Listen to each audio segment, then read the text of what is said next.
Good morning students. आज हम unit 13 practical geometry का कंस्ट्रक्शंस पार्ट को देखेंगे। जनरली इसमें हम कंस्ट्रक्ट करेंगे डिफरेंट टाइप्स ऑफ ट्राइंगल्स का कंस्ट्रक्शंस होगा एंड आपका एंगल को कंसीडर करके भी ट्राइंगल्स बनाया जाएगा। Considering the sides, three sides, उसको भी लेके हमें कंस्ट्रक्ट करना है। जनरली तुम्हारी जो क्लास में ओनली दे रखा है द कंस्ट्रक्शन ऑफ ट्राइंगल्स, ठीक है। तो जनरली हमने लोअर क्लास में पढ़ा है by considering the sides and angles. हमने ट्राइंगल्स को कितने टाइप में कैटेगराइज किया है। तो फर्स्ट हम देखेंगे by considering the sides. By considering sides, sides को कंसिडर करके ट्राइंगल्स कितने टाइप्स का है। तो first one is the equilateral triangle.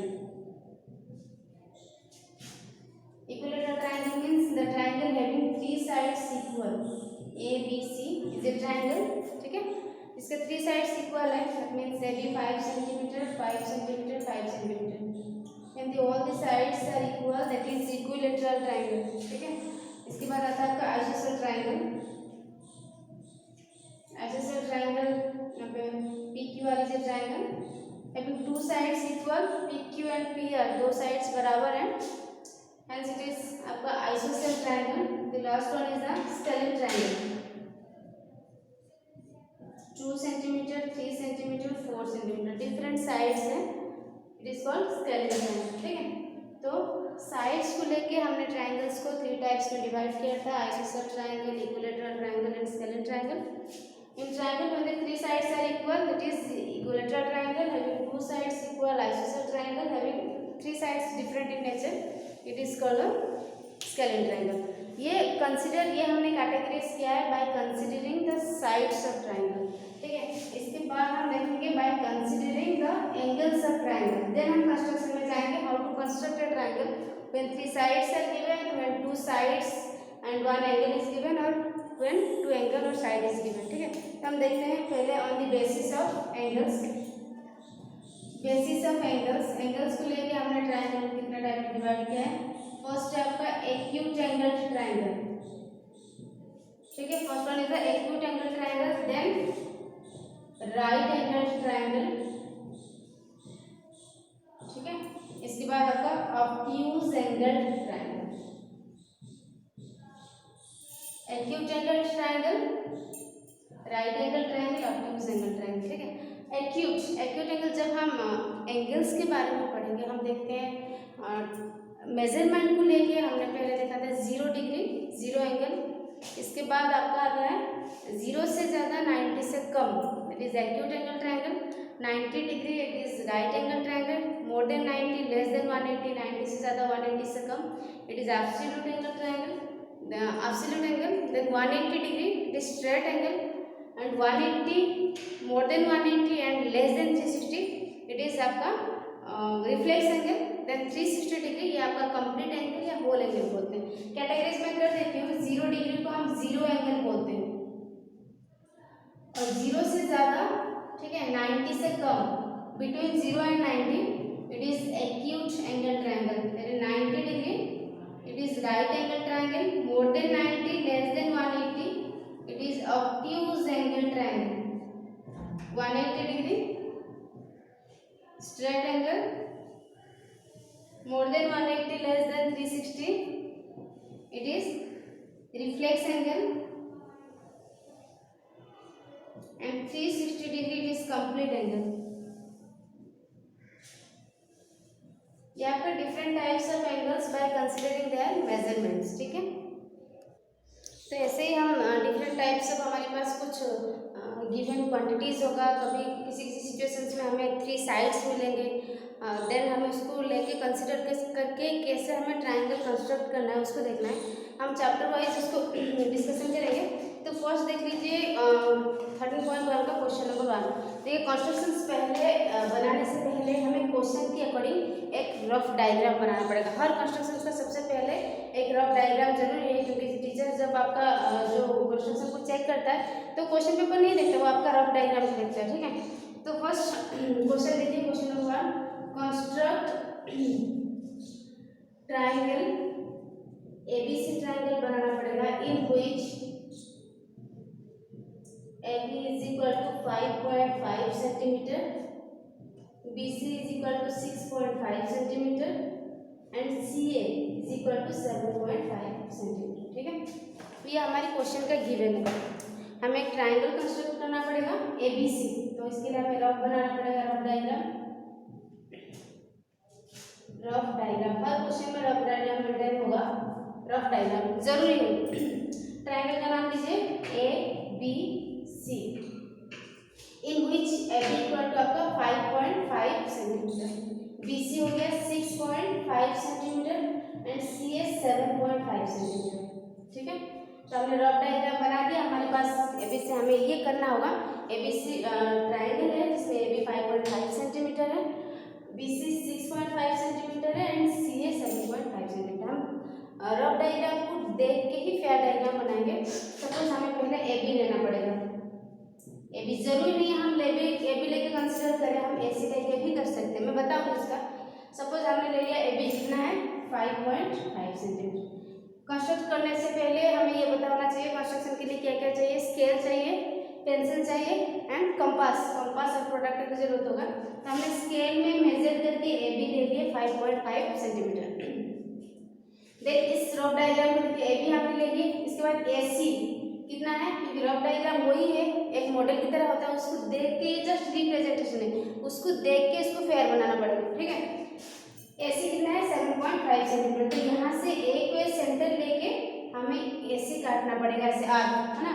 Compass pencil से हमें 7.5 सेंटीमीटर लेके स्केल से मेजर करके हमें इसको ऐसे ड्रॉ करना पड़ेगा, आर्क लेना पड़ेगा 7.5 सेंटीमीटर। देन बी को सेंटर लेके बी सी लेना पड़ेगा 6.5 स्केल से और लेके अनदर आर्क 6.5 हमें यहाँ से ड्रॉ करना पड़ेगा। देन इसको टच करना है, ये पॉइंट हो गया सी। ठीक है ना, इसको लेबलिंग कर दीजिए, ए बी हो गया 5.5, ए सी 7.5 सेंटीमीटर, ये हो गया 6.5 सेंटीमीटर। ठीक है, स्टेप्स जरूरी है तो इसके लिए स्टेप्स फॉलो करेंगे। Step 1, steps for construction. First लिखेंगे we have to draw A B, जो भी ड्रॉ करेंगे उसी के अकॉर्डिंग स्टेप्स लिखते चले जाएंगे। ठीक है, we have to draw A B is equal to 5.5 centimetre. पहला हमें ए बी लेना पड़ा 5.5 सेंटीमीटर जो हमने लिया था। नेक्स्ट क्या किया था, taking step 2, taking A as centre, A को सेंटर लेके हमने ड्रॉ किया, we have drawn A C is equal to 7.5 centimetre. हमने ए को सेंटर लेके ए सी ले लिया 7 centimetre and B as centre we have drawn B C is equal to 6.5 centimetre. B को सेंटर लेके हमने बी सी बनाया 6.5 centimetre. Now join the points, now join the points. ऐसे हम स्टेप्स फॉलो करना है। ठीक है, ये हो गया आपका क्वेश्चन नंबर 1, उसी के अकॉर्डिंग हमें सारा क्वेश्चन को फॉलो करना है, समझ में आया।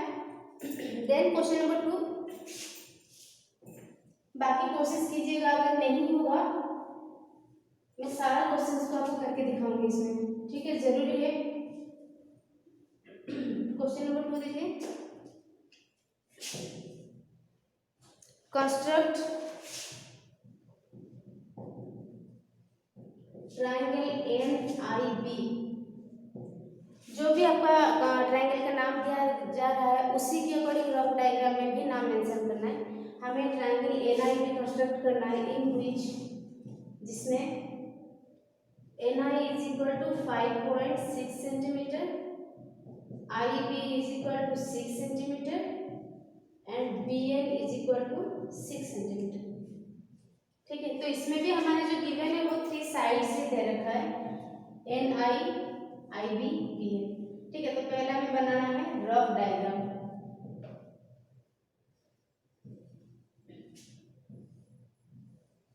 N I B, N I B, N आई कितना है 5.6 सेंटीमीटर, आई बी हो गया 6 सेंटीमीटर एंड बी एन हो गया 6 सेंटीमीटर गिवन है। ठीक है, तो उसी को रफ डायग्राम मैंने कहा था एक मॉडल की तरह कंसिडर करके हमें इसको बनाना है। तो फर्स्ट स्टेप्स लिखेंगे। Step 1 we have to draw NI is equal to 5.6 centimetre. हमें लेना पड़ेगा पहले NI 5.6 सेंटीमीटर ले लिया हमने। Step 2 taking N as centre, N को सेंटर बना के we have to draw an arc NB is equal to 6 centimetre. हम क्या करेंगे, स्केल से हम कंपास और पेंसिल से 6 सेंटीमीटर को मेजर करेंगे और यहाँ से बैठा कर उसको ऐसे ड्रॉ किया जाएगा। ठीक है। स्टेप 2 वही है, taking N as centre, N को सेंटर लेके we have to draw an arc, हमें आर्क बनाना पड़ेगा जो NB होगा, जिसका लेंथ कितना होगा 6 सेंटीमीटर। स्टेप 3 देन इसका काम है टेकिंग I एज सेंटर, हमें I को सेंटर बना के we have to draw another arc IB is equal to 6 centimetre. हमें यहाँ से और बनाना है, वो स्केल से 6 सेंटीमीटर को मेजर करके यहाँ से लेना है। Now join the points, now join the points, join कर दिया हमने। And BNI is a required triangle, जो हमारी क्वेश्चन का रिक्वायरमेंट है इज द रिक्वायर्ड ट्रायंगल। समझ में आया? क्लियर? ठीक है। तो जब भी हमारे पास 3 साइड्स दिया होगा तो हम क्वेश्चन को इसी तरह से हैंडल करेंगे। क्वेश्चन नंबर 3 भी आपका वही है, construct an equilateral triangle draw करना है। इक्विलेटरल ट्रायंगल मींस वो क्वेश्चन ने आपको सब कुछ बता दिया, दैट मींस ये क्वेश्चन का all the sides are equal, सारे साइड्स बराबर है। तो उसका रफ डायग्राम मैं बना देती हूँ क्वेश्चन नंबर 3 में।